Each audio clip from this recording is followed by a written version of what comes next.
ជំរាបសួរបងប្អូនទាំងអស់គ្នាថ្ងៃនេះខ្ញុំបាទធ្វើអត្ថបទអំពីដំណើរកំសាន្តចំពោះទៅកោះត្រល់ដោយដែលបងប្អូនបានស្គាល់ហើយការធ្វើដំណើរទៅកោះត្រល់ហ្នឹងបងប្អូនអាចធ្វើដំណើរបាន2ទី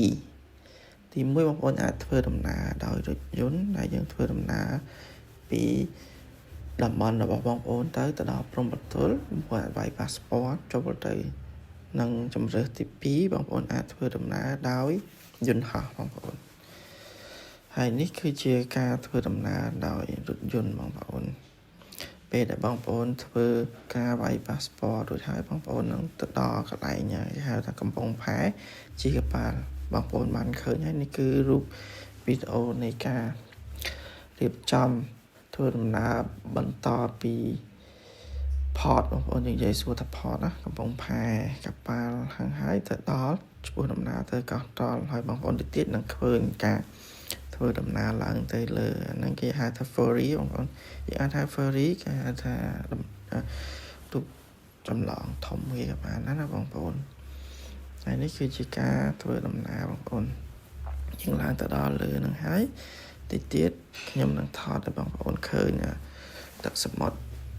ដែលមានសភាពស្អាតបងប្អូនសម្រាប់បងប្អូនដែលជិះកប៉ាល់នេះដែរបងប្អូននិយាយកប៉ាល់ទៅកប៉ាល់នេះយើងអាចមាន2កន្លែងទី1បងប្អូនអាចជិះសាឡាងធំហើយមួយទៀតគឺ speed boat បងប្អូនចំពោះ speed boat យើងធ្វើដំណើរទៅលឿនជាងសាឡាងបងប្អូនសាឡាងអាចធ្វើដំណើរពី3ម៉ោងបើយើងជិះspeed boat ធ្វើដំណើរគឺ